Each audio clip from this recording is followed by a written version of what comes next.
하나님 말씀 받겠습니다. 구약성경 전도서 1장 1절로 4절에 있는 말씀까지 함께 받도록 하겠습니다.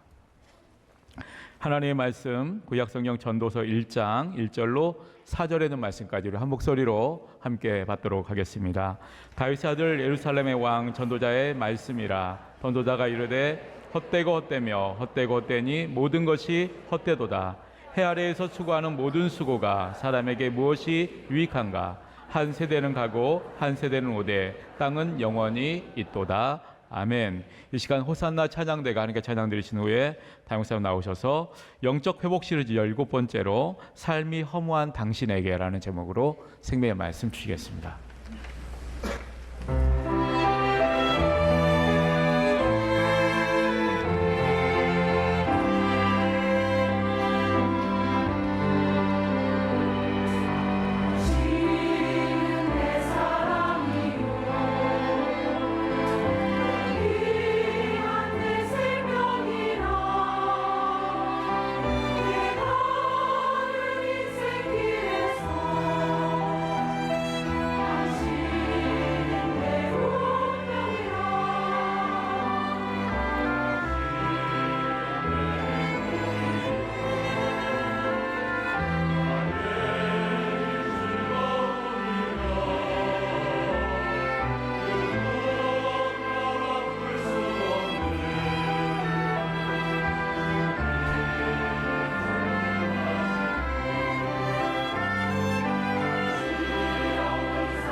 할렐루야. 여러분은 양곡 소세영 선생에 대해서 들어보신 적이 있습니까? 소세영 선생님은 저희 진주 소가의 문중의 선조이십니다. 중종 때 이조 판서, 호조 판서, 병조 판서를 지내셨고요. 나중에는 좌찬성 대제학을 지내신 분입니다. 그러니까 문무를 다 겸비하신 분이시죠. 근데 저는 이분이 황진이와 깊은 연이 있다는 사실을 몰랐습니다. 국립국어의학원 원장이신 소강춘 교수가 계시는데 저분이 제 조카뻘 되는 분입니다. 믿음이 훌륭한 장로님이시고요. 이분이 저에게 아프리카 선교 문제로 찾아오셔서 이런 이야기 저런 얘기를 하시다가 소세양 선생님과 황진이와의 관계를 저에게 종친이라고 말씀을 해주시는 거예요. 조선시대 때 황진이라고 하는 명기가 있잖아요. 시와 문장의 아주 달인이었죠. 그녀의 시문이 당대 어지간한 유생과는 비교할 수가 없었고요. 또 웬만한 문장과도 따라갈 수 없을 정도였다고 합니다. 그러므로 황진이와 잠시라도 대화를 하기 위해서, 요즘 말로 말하면 좀 데이트를 하려면 시와 문장 그리고 예술적 감성이 극치에 달해야 했다고 합니다. 물론 당시 기생하면 천박한 신분이었죠. 그래도 황진이는 그런 기생과는 출신이 달랐다는 사실을 아셔야 되고요. 그래서 소세양 선생님도 송도에 있는 황진에 대한 소문을 들었을 거 아니겠어요? 한 번은 찾아가서 자신의 시문과 작문의 능력이 얼마나 대단한가 가서 찾아갔는데 이 황진이가 소세양 선생님의 시문에 바로 감동을 받은 것입니다. 그래서 한 달 동안 동거를 하였다고 합니다. 그러다가 마침내 헤어져야 했는데 그때가 지금 같은 늦가을이었다고 해요. 늦가을 마지막 날 밤 하얀 달빛 아래서 황진이가 가야금을 뜯으면서 소세양 판서님 대감이죠. 이별에 즈음하여라는 제목으로 시를 한 수 읊었습니다. 달빛 아래 오동잎 모두 지고 서리 맞은 들국화 노랗게 피었구나. 누각은 높아 하늘에 닿고 오가는 술잔은 취하여도 끝이 없네. 흐르는 물은 검은 고와 같이 차고 매화는 피리에 서려 향기로워라.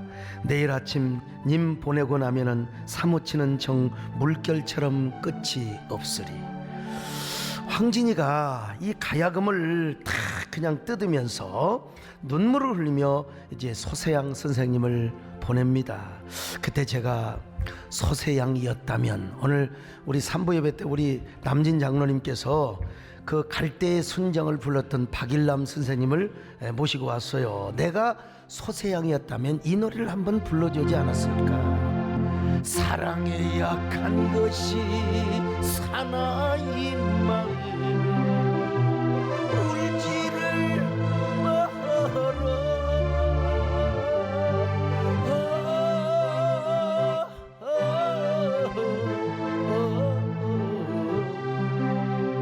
갈대에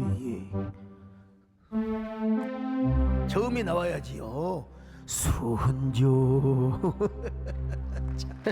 그러고 제가 헤어졌을 텐데 아니나 다를까 뭐 소세양 선생님께서 또 한 달을 더 동거했다는 이야기도 있습니다. 어쨌든 한마디로 이 소세양 선생님은 황진이를 울게 하였던 분이었습니다. 그러니 그 이후로도 황진이는 소세양을 잊지 못하고 이제 연모의 시를 써서 다시 편지로 보냈대요. 아, 야사야라고 하는 명시 중에 명시인데요. 참 가슴 울렁거리게 하는 시입니다. 소슬한 달밤 무슨 생각을 하오신지, 뒤척이는 잠자리는 꿈인 듯 생시인 듯 님이시여 때로는 제가 드린 말도 적어보시는지, 이승에서 맺은 연분 믿어도 좋을런지. 꿈같은 세월이었다는 거죠. 멀리 계신 님 생각 끝없어도 모자라는 듯 하루하루 저를 그리워하시나요? 바쁜 중에도 돌이켜 생각함이란 괴로움일까 즐거움일까?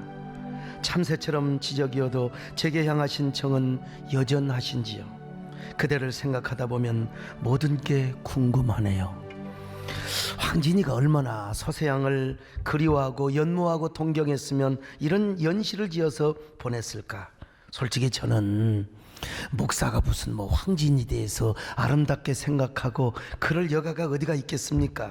그런데 이 황진이가 우리 문중의 어르신에게 이런 편지를 보냈다는 걸 생각하면서 황진이에 대해서 조금 긍정적으로 생각을 했습니다. 근데 여러분 중요한 건 이 시를 들으면서 어떤 노래 가사가 생각이 안 납니까? 혹시라도 이 시가 얼마나 유명했으면 이 시를 소재로 삼아서 양인자 선생님께서 작사를 하고 그의 남편 김희갑 선생님이 작곡을 하여 알고 싶어요라고 하는 노래를 지었습니다. 그러고 보면 양인자 선생님 대단해요. 저 같은 소세양 선생님의 후손도 이걸 몰랐는데 86년도에 이 노래를 현대 버전으로 작사를 했으니까 얼마나 참 대단한 분인가. 그리고 그 노래를 누가 불렀느냐? 유명한 디바 국민 가수 이선희 선생님이 이 노래를 불렀어요. 이 노래는요, 사실 남자들이 부르는 노래는 아닙니다. 여자들의 사랑의 서정적 감성을 아주 세심하고 깊이 있게 표현을 하였는데 이 노래는 사실 어느 누구도 부르기가 힘들어요. 오로지 이선희 씨만 제대로 부를 수 있는 그야말로 애틋한 감성으로 애절하게 부르는 노래입니다. 이야기는 유종국 씨에 의해서 이 이야기가 전해지기도 하였습니다만은 사실 제가 이선희 선생님의 노래를 굉장히 좋아합니다. 좋아하지만 제가 뭐 누구나 부를 수 있는 뭐 제2에게 아니면 갈바람, 여러분 옛날이야 이런 거 좋잖아요. 그리고 뭐 그중에 그대를 만나, 이게 제가 목회적으로도 많이 풀어서 부르기도 했어요. 그런데 솔직히 말해서 목회자가 뭐 알고 싶어요 이런 노래를 막 흥얼거리고 다닌다, 이건 목사의 자존심도 없는 거죠. 사람이 목사가 노래를 불러도 경계선을 지키고 존심을 지키며 살아가야 되지 않겠습니까? 그 노래를 내가 알아요, 듣기는 들었지만 내 양심상 한 번도 내 입으로 불러본 적이 없습니다. 그런데 이 노래의 배경을 알고 나니까 소세양 선생님한테 드렸던 이 노래의 가사라고 하는 걸 생각하니까 이 노래가 그냥 노래가 아닙니다, 여러분요. 더구나 예수님을 생각하면서 내가 우리 하나님 앞에 드리는 노래라고 생각하여 불러보니까 여러분 은혜가 되기 시작하는 거예요. 그래서 이 노래 하모니카 부르기가 이거 보통 여간이 힘든 게 아닙니다. 그래도 제가 연습하여 준비를 해보았습니다.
이거 여러분, 이 하모니카는 맛이 트로트를 불러야 제맛이 나는 겁니다. 여러분요,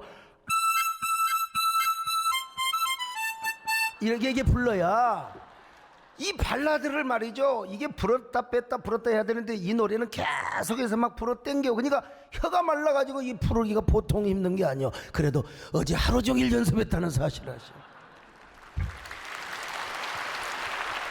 근데 가사에 이런 구절이 있습니다. 2절에 보면요, 참새처럼 떠들어도 여전히 귀여운가요? 이걸 어떻게 바꾸느냐? 참새처럼 기도해도 주님이 여전히 귀여운가요? 이렇게 우리가 예수님을 향하고 하나님께 바치는 노래로 제가 한번 승화를 시켜봤어요. 은혜가 된다. 아무튼 간에 황전이는 소세양 선생을 아주 존경하고 그리워했던 것 같아요. 그래서 당시 송도뿐만 아니라 그 한양 땅에 소세양과 황전이가 주고받은 시에 대해서 엄청나게 회자가 되었다고 합니다. 아무튼 이런 상황에서 본다면 우리 문종의 어른 소세양 선생 보통 분이 아닙니다, 여러분. 아마 인물도 출중했을 거요. 저만큼 잘났을지도 몰라요. 그러니까요, 오늘 1부, 2부, 3부 할 것 없이요, 사람 사는 공동체는 똑같아요. 왜 그냥 가만히지 왜 비웃어요? 뭐가 그렇게 잘나셨으면 비웃었어요? 문무를 겸비한 분입니다. 더구나 대제하까지 지내신 데다가 황진이로 하여금 눈물을 흘리도록 만들었으니 수많은 유생과 재상들에게 부러움을 사고도 남았을 거예요. 역사가들이 우리 김문호 집사님 이 소세향에 대해서도 맨날 그냥 서경덕만 황진이하고 연관을 시키니까, 그러므로 당시로서는 폼난 삶을 산 것이죠. 제가 왜 이런 말씀을 드리는가, 인생이 이렇게 계속되었었으면 얼마나 좋았겠어요. 지금까지도 황진이도 살고 서세향도 살고 수백 년 수천 년을 이렇게 살아간다면 얼마나 좋겠습니까? 그러나 서세향도 늙었어요. 늙으면 죽어요. 천하의 문물을 다 갖춘 분도 천하의 명기의 황진이를 울렸던 서세향도 나이 먹어 늙어 쭈글쭈글하여 병들어 죽었다는 것입니다. 이게 인생이라는 거예요. 이게 인생. 그러니 그가 인생 노년을 맞이하여 죽음을 앞두고 어떻게 고백을 했겠습니까? 아, 너무나 행복했다. 나 인생이 너무나 보람 있고 가치가 있고 의미가 있어. 난 너무나 행복해. 이렇게 고백했을까요? 천만의 말씀이죠. 그런 분일수록 인생의 허무함을 느끼는 거예요. 인생이 너무나 빠르고 허무하고 속절없다는 것을 느끼게 되는 거예요. 저희 소가는 희성입니다. 희성. 희성이란 말이 뭔 말이냐, 어제 제 설교 원고를 미리 우리 이성 목사님 보더니 희성이라 저를 말하는 건 아니죠. 여러분, 성이 굉장히 희소, 아주 희귀하다 이 말입니다.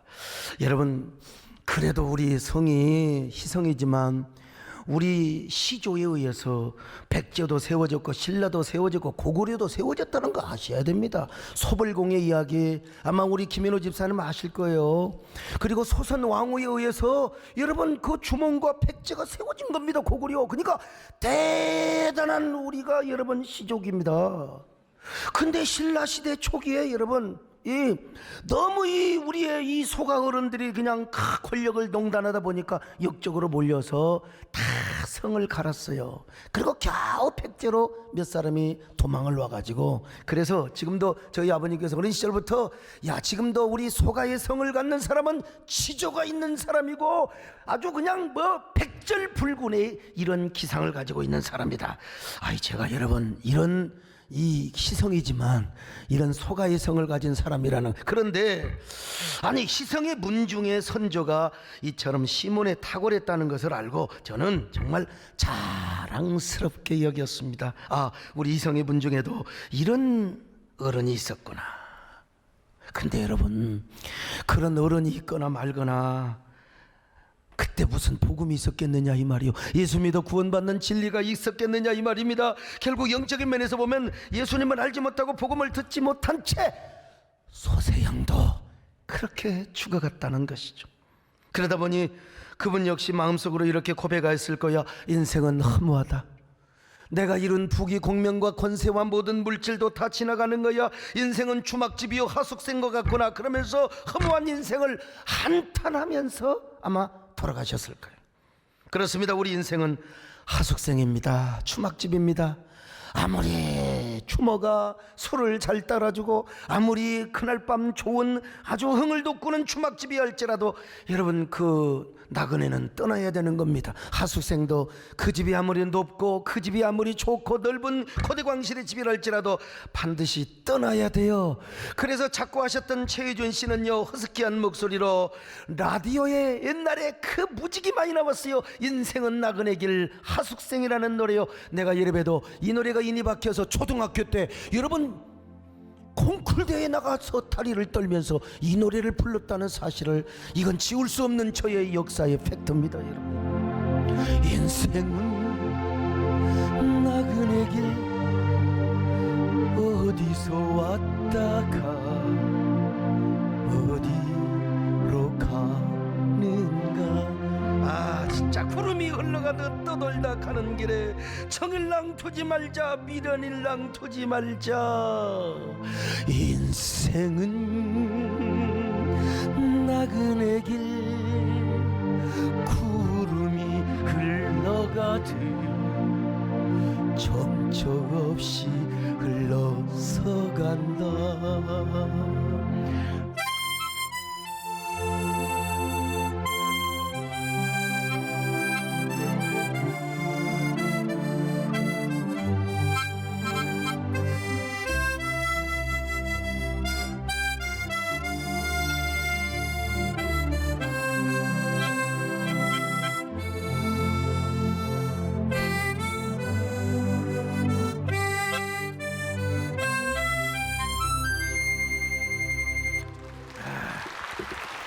비단 소세양 선생님뿐이겠습니까?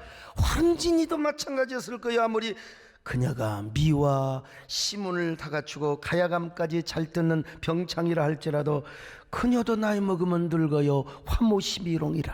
아무리 아름다운 꽃도 열흘을 못 간다는 거요. 황진이가 제 아무리 미모가 뛰어나도 60, 70, 80대 꼬부랑 할머니 누가가 찾아가겠어요. 물론 그가 40도 못 되어서 아니면 40 전후에 죽었다는 이야기도 있습니다. 그래서 그녀도 마지막 죽음을 맞이할 때 인생의 허물을 느끼며 이렇게 유언을 남겼다고 합니다. 아, 허무한 인생아, 인생이 무엇인가 헛되고 헛되도다. 그러니 내가 죽으면 나의 몸에 비단 옷을 입히지 말고 내 몸을 관 속에도 넣지 말고 그냥 길가에 묻어주세요. 후대의 수많은 여자들이 내 무덤을 보고 거울을 삼도록 하기 위해서. 얼마나 허무한 삶입니까?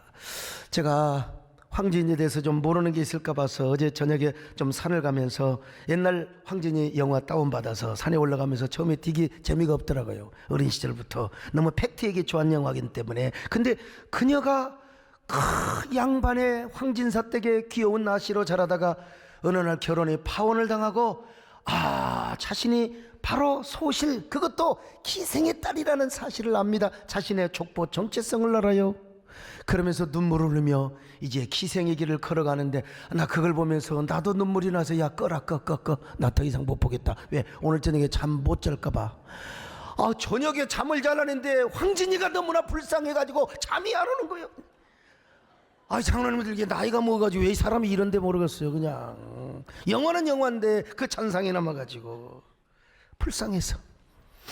오늘 본문에 나오는 솔로몬도 그렇게 고백하고 있습니다.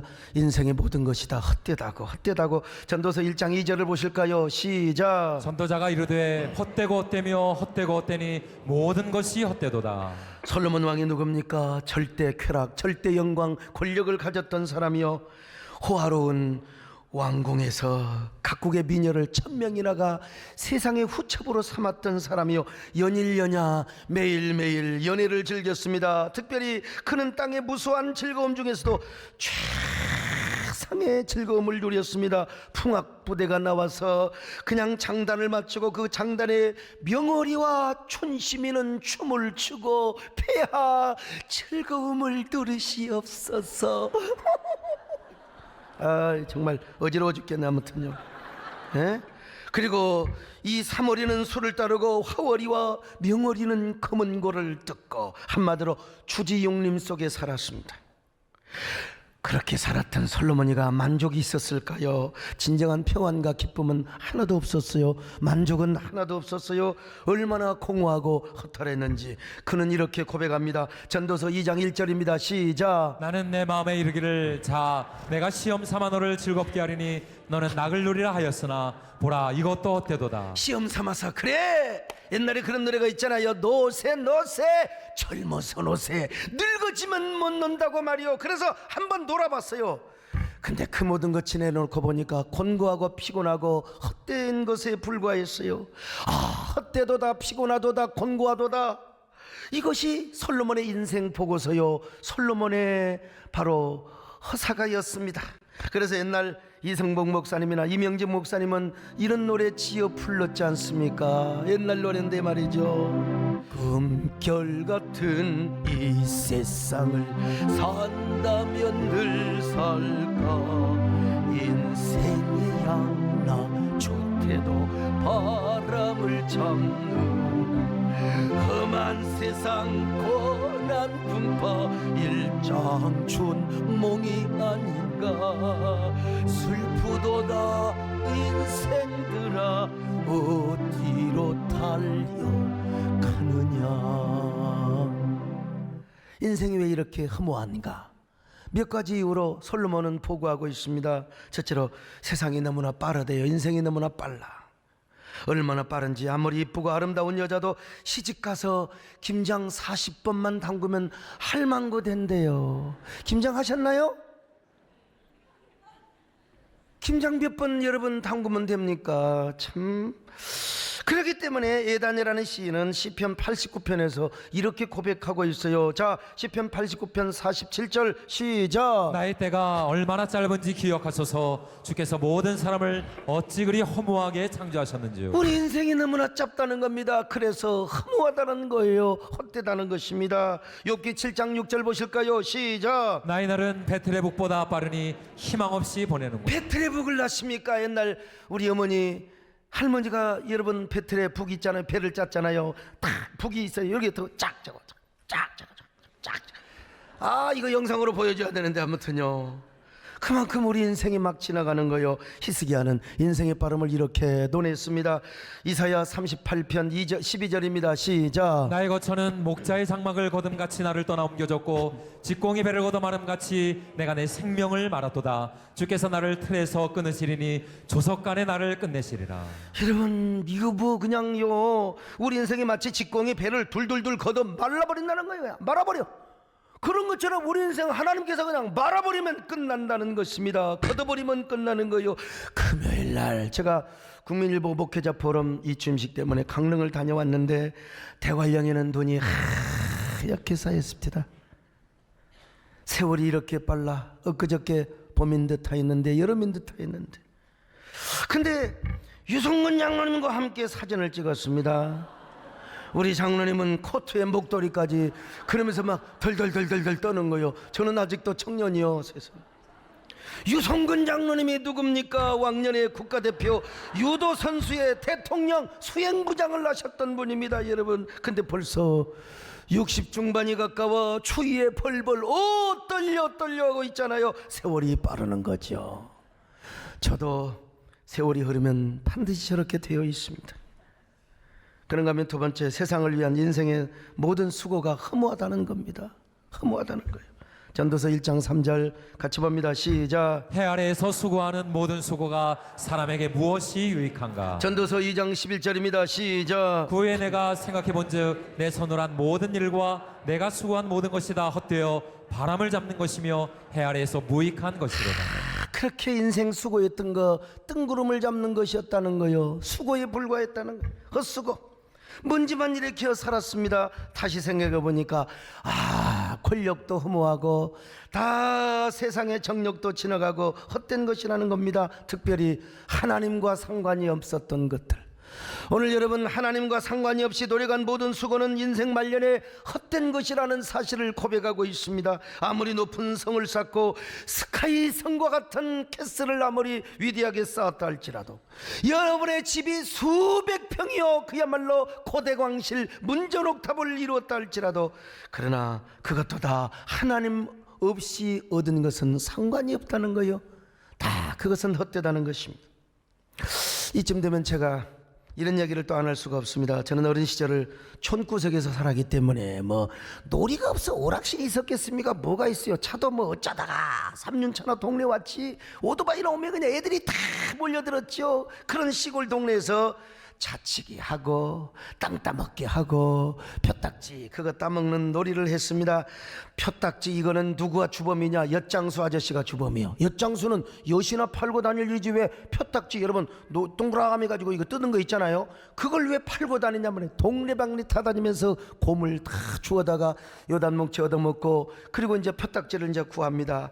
그래가지고 이제 그 표딱지를 수십 장을 사가지고 애들하고 이제 표딱지 따먹기 놀이를 하는 거예요. 처음에 순서를 하기 위하여, 자, 정하기 위하여 가위바위보 그렇게 하잖아요. 근데 가위바위보가 어디가 있어요? 우리 시골에서는요, 나 무슨 뜻인도 몰라. 장깨 세요.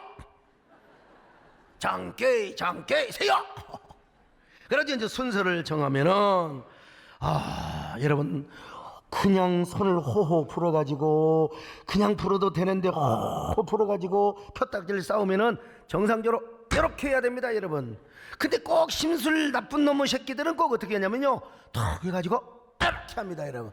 그 이제 반칙이야. 그러면 목소리 큰 놈이 이기는 겁니다. 언제 내가 있어 이 새끼야, 언제. 그런데 여러분요, 해가지고 이렇게 해도 안 넘어가. 그리고 딴 놈이 말이요, 뭐 껌을 붙였는지 어쩌는지 가는 것 같다 탁 하면 당 넘어가면요, 이런 수박 씨발라 먹은 놈 그냥. 근데 이제 그렇게 열심히 해가지고도 표딱지 다 잃어버리면 분통이 나서 씩씩거리면서 그날 저녁에는 잠이 오지 않는 거요. 그 떼꼈던 그 잔상이 속이 상해서 잠을 잘 수가 없어. 근데 어떤 날은요, 손바닥으로 대자마자 파급어져 버리는 거예요. 그 전부 다 내 것이요.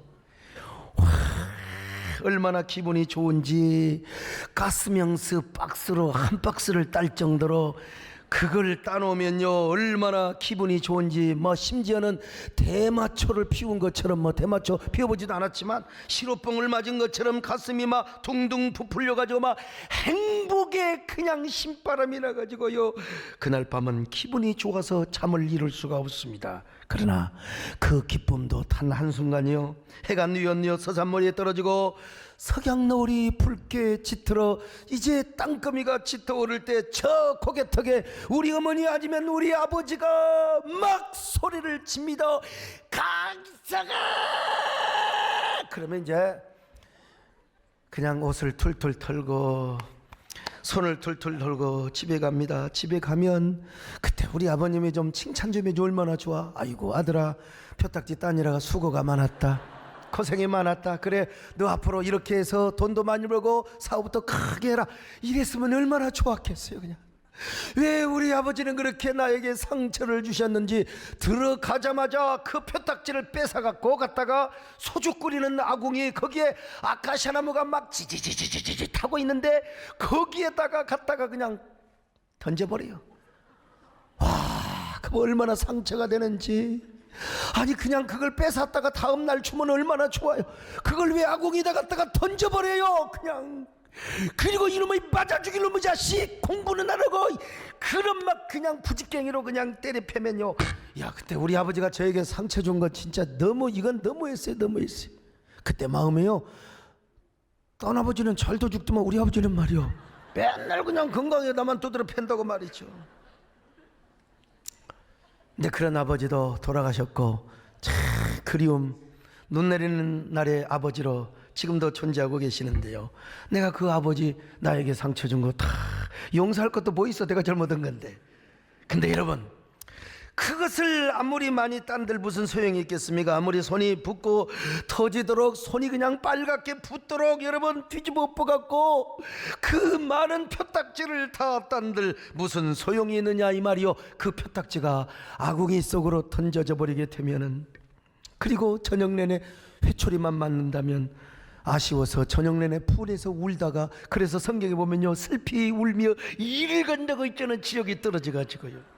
여러분, 바로 우리 인생이 우리 이런 모습이 아닐까요? 그 많은 현금과 수표들, 세상의 수많은 부와 성공과 명예, 그것이 죽음 앞에서 얼마나 큰 의미가 있겠습니까? 그 모든 것들이 하나님의 심판대 앞에서 얼마나 의미가 있겠습니까? 하나님의 준엄한 심판의 대상이 되겠죠. 아무리 많은 것을 이 땅에 이루었다 할지라도 하나님이 우리를 부르신다면 우리는 손을 툭툭 털고 주님 품으로 가야 돼요. 이 세상을 떠나야 돼요. 얼마나 우리 인생이 허무합니까? 세 번째, 이런 인생에게 참 만족과 평안이 없으니 참으로 허무하다는 것입니다. 전도서 1장 8절 보실까요? 시작. 모든 만물이 피곤하다는 것을 사람이 말로 다 말할 수는 없나니 눈은 보아도 족함이 없고 귀는 들어도 가득 차지 아니하도다. 전도서 2장 1절 또 보십니다. 시작. 나는 내 마음에 이르기를, 자 내가 시험 삼아 너를 즐겁게 하리니 너는 낙을 누리라 하였으나 보라 이것도 헛되도다. 보세요 여러분, 솔로몬이 이 땅에 살면서 자신이 욕망하는 것을 다 소유해봤어요. 눈으로 보고 싶은 거, 엔조이 하고 싶은 거 다 해봤어요. 마음이 원하는 대로 끌리는 대로 다 해봤어요. 그는 100% 엔조이의 삶을 살았어요. 원 없이 남자로 태어났어. 근데 솔로몬에게 참 만족이 없었대요. 오히려 헛되고 바람을 잡고 뜬구름을 잡고 그리고 피곤하고 곤고하고 수고한 일밖에 없었다는 거예요. 이거는 솔로몬뿐만 아니라 오늘 우리의 고백이기도 하지요. 오늘 우리는 어떻습니까? 여러분, 진짜 이 말씀을 들으면서 그래, 인생은 허무한 거야. 나의 인생도 마찬가지야. 여러분, 그렇게 느껴지지 않습니까? 그렇게 느껴져야 되는 거예요. 우리의 삶이 너무나 공허하고 허전하다. 너무나 빨리 지나간다. 이렇게 허무함을 느끼는 이유가 많이 있지만, 그러나 가장 중요한 것은 인간에게 주어진 종교성 때문에 그러는 거예요. 종교적 욕망, 영적인 갈망. 인간은 하나님의 형상대로 지음받았기 때문에 누구나 종교성이 있습니다. 영혼의 노스텔지어가 있어요. 영혼의 고향을 찾는 종교적인 향수, 즉 영혼의 노스텔지어를 가지고 우리가 참 인생을 생각하니까 허무하게 되는 거예요. 그래서 아무리 가정이 행복하고 부부간에 행복한 사람도 언젠가는 삶의 공허함을 느낍니다. 여러분, 아무리 취미생활, 여가생활을 잘 즐긴다 하더라도 언젠가 나이 먹으면 반드시 인생은 허전하게 되어 있는 것입니다. 주말이면 가족끼리 스키장을 가면 얼마나 좋겠습니까? 스키장. 여러분, 스키장 가서 뭔 노래예요? 오 스키프, 오 스키프, 스키프, 오 스키프. 갑자기 생각이 나서 아무튼 말이에요. 산악가들끼리 등산을 다녀오고 낚시를 하고 엽총을 가지고 다니면서 사냥한다. 참 재미있죠. 근데 지나가요. 지나가. 허무하게 되어 있습니다. 공허하게 되어 있습니다. 왜? 이 모든 것들이, 여가 생활이 우리의 영혼의 노스텔지어를 만족시켜주지 못해요. 영적인 갈망을 채워주지 못하기 때문에 그래요. 그래서 파스칼은 우리 깊은 내면의 세상에 그 무엇으로도 채울 수 없는 빈 공간이 있다는 겁니다. 그 빈 공간에 뭘 채워야 돼요? 하나님을 채워야 됩니다. 말씀을 채워야 됩니다. 생명을 채워야 돼요. 내가 여기서 꼭 다시 불러야 되나? 내 젊음의 핀노트에 무엇을 써야 돼요? 예수님을 써야지요. 반주 나온 것 보니까 하자고 하는 것 같아요. 내 젊음의 핀노트에 예수님을 채워야 하지. 예수님을 채웁시다. 할렐루야. 그러므로 파스칼 말대로 우리 마음 깊은 곳에 하나님을 모시지 않으면 우리는 허무하게 되어 있습니다. 여러분, 인생이 너무 빠르며 삶이 너무 헛되다고 느껴지게 되어 있어요. 자, 그렇다면 우리는 어떻게 살아야 할 것인가? 솔로몬의 목소리에 귀를 기울여야 할 필요가 있어요. 자, 전도서 12장 13절 시작. 일의 결국을 다 들었으니 하나님을 경외하고 그의 명령들을 지킬지어다. 이것이 모든 사람의 본분이니라. 하나님을 경외하고 그의 명령을 지키라. 신약적으로 재해석하면 이게 뭔 줄 아세요? 먼저 예수님을 믿으라는 겁니다. 우리 하나님께서 우리를 너무나 사랑하셔서 독생성자 예수 그리스도를 이 땅에 보내셨습니다. 그리고 십자가에 죽게 만드셨어요. 그러니까 우리가 이 사실을 믿고 하나님의 아들 예수 그리스도를 영접하고 그를 구세주로 모시는 것이 하나님의 뜻이고 명령입니다. 그러니까 우리가 예수를 믿는 것은 하나님의 명령을 지키는 것일 뿐만 아니라 허무한 인생을 극복하는 거예요. 허무를 극복하는 것이라는 거예요. 여러분, 오늘 이 자리에 처음 오신 분들 계십니까? 오늘 청력전도주일에 우리 배장용 장로님은 3명이나 전도했다는 문자를 제가 받았습니다. 여러분, 진짜 예수 믿어보세요.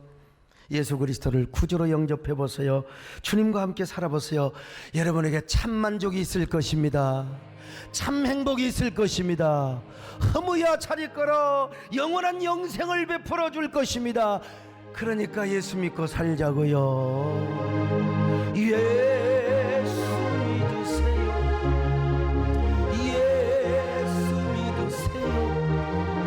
예수 믿으세요.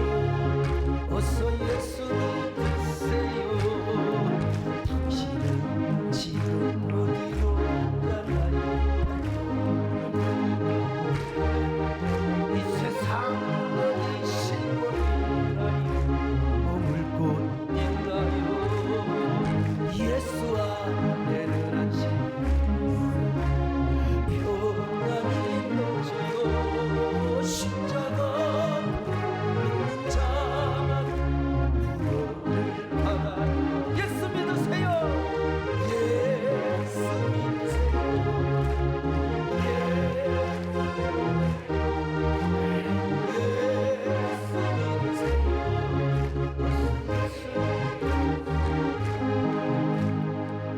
하나님을 경외하는 것은 예수님을 믿는 것뿐만 아니라 하나님을 사랑하며 받은 사명에 충실하게 살아가는 겁니다. 그래서 요한 1서 2장에서 이렇게 말씀하고 있습니다. 자, 2장 17절입니다. 시작. 이 세상도 그 정욕도 지나가되 오직 하나님의 뜻을 행하는 자는 영원히 거하느니라. 지나갑니다. 지나가. 젊음도 지나가고. 다 우리 유성근 장로님 대통령 수행부장을 하셔서 저를 이렇게 수행해 주시고 그냥 우리 교회 의전은 끝내주는 거지. 그러나 우리 장로님 뭐라고 이야기하시느냐, 내가 대통령도 그리고 세상의 최고의 상류층에 살았지만 우리 목사님을 경호하고 수행하는 게 나 최고의 인생의 보람이라는 거요. 얼마나 감사합니까 여러분. 그런데 여러분 다 지나가지만 하나님의 뜻을 따라 행하는 성도는 영원히 거하느니라. 오늘 여러분이 영원히 거하시기를 바랍니다. 이런 사람이 어떻게 삶의 공허를 느끼겠습니까? 삶의 허물을 느끼겠습니까? 저 어린 시절에 저는 기독교와 전혀 상관이 없는 집에서 자랐어요. 우리 어머니 따라서 날마다 손잡고 절간에 가서 불공 드리는 거, 내가 어렸을 때 서예를 해가지고 제가 법당에다가 다 글씨도 써가지고 비단 명주에 써가지고 그랬던 사람이에요. 그런데 아니 어떻게 세상 말로 재수없이 교회를 나갔다? 고등학교 시절 문학소녀를 만나서 교회를 나갔다가 그만 예수님을 만나고 말았습니다. 저는 예수님을 만난 후 그렇게 좋을 수가 없었어요. 행복해. 여러분 저라고 해서 무슨 성공에 대한 야망이 없었겠어요? 입신양명의 꿈이 없었겠습니까? 난 누구보다 남자의 야성이 있는 사람입니다. 패기가 있잖아요. 그리고 뭡니까? 제가 이 승부욕이라 하면 또 그냥 대단한 사람이죠. 근데 예수님 만나고 너무나 행복하고 하나님의 부르심을 받고 집에서 쫓겨나서 얼마나 많은 고생을 했는지 몰라. 신학교 다니면서 아니 하늘에 노래에서 쓰러진 적이 얼마나 영양실조가 걸렸어. 우리 집안이 다 키 큰 사람인데 내가 못 먹어서 키가 못 컸어요. 나중에 하나님이 은혜를 베풀어 주셔서 위대한 사람이 되었습니다.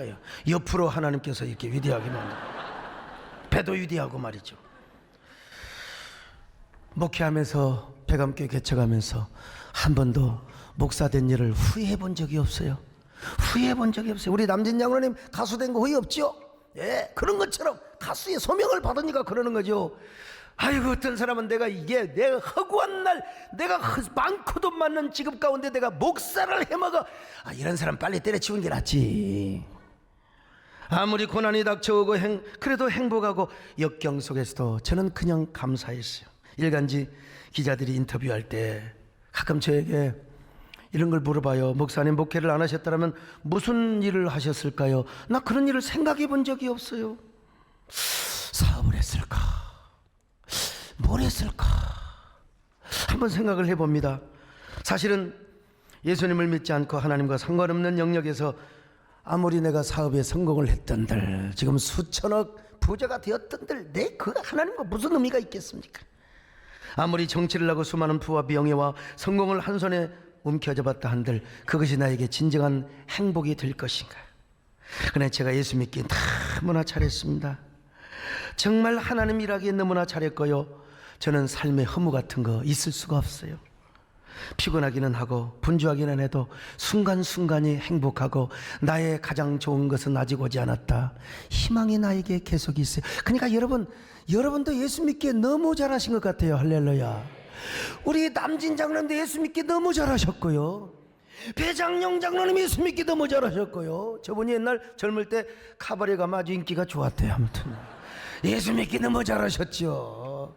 우리 백공기 시장님도 예수 믿기 너무나 잘하셨고 우리 김창준 장로님도 예수 믿기 너무나 잘하셨고 다 예수 믿기 너무너무. 유성근 장로님 예수 안 믿었으면 지금도 어디가 있을지 누가 아냔 말이에요. 여러분 오늘 이 자리에 처음 오신 분 계십니까?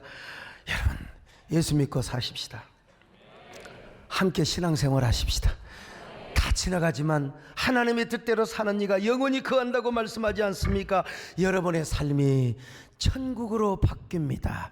초막이나 궁궐이나 내 주 예수 모신 것이 그 어디나 하늘나라라고 했지 않습니까? 여러분 내 영혼이 은총 입어 중한지지 벗고 보니 슬픔만 이 세상도 천국으로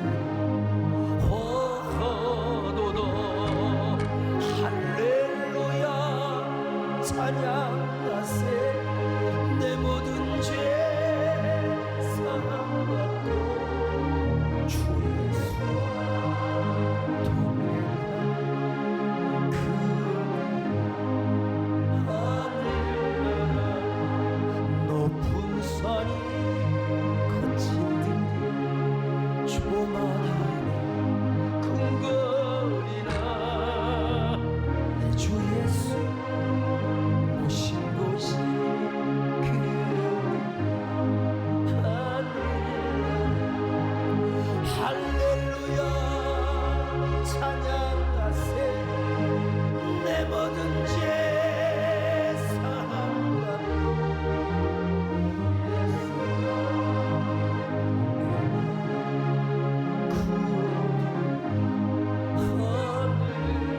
여러분,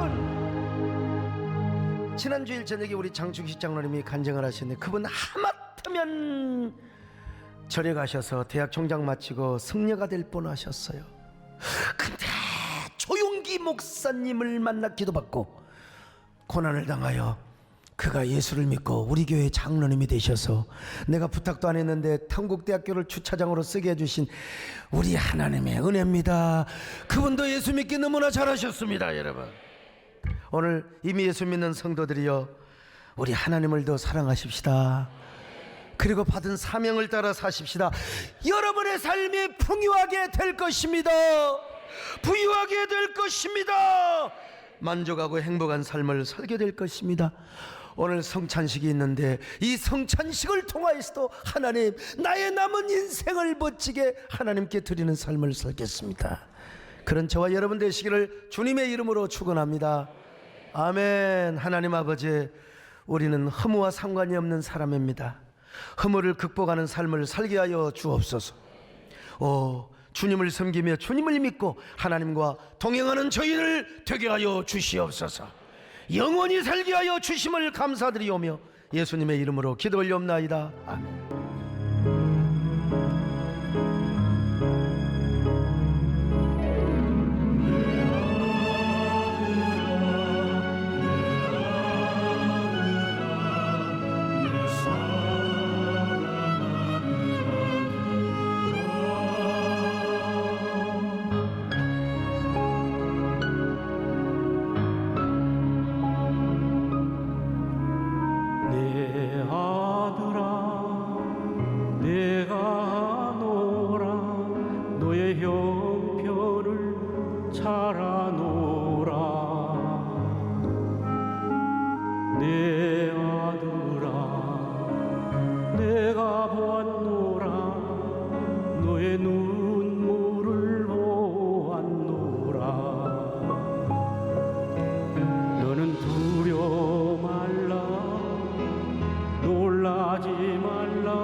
너의 기도 들었노라.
안녕하세요. 13교구 안성관 성도입니다.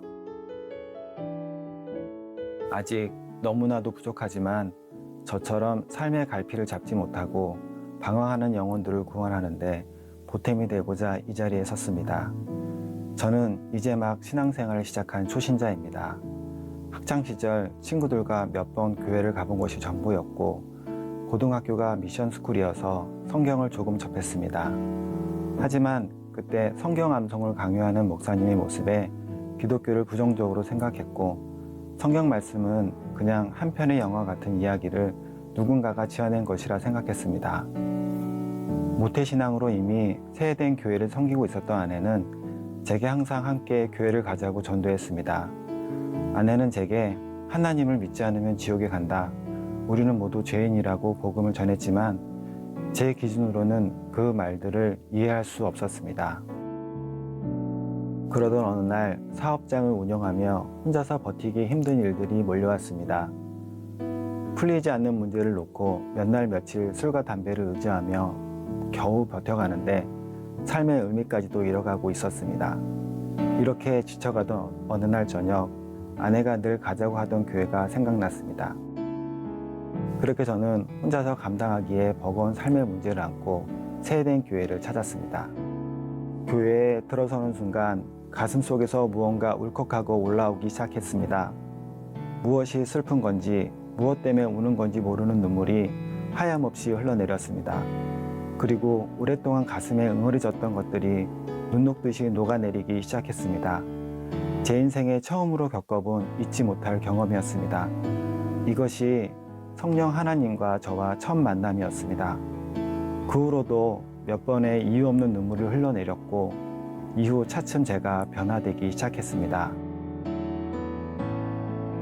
나만의 생각으로 모든 것을 혼자 해결해야 했던 제가 하나님을 의지하게 됐습니다.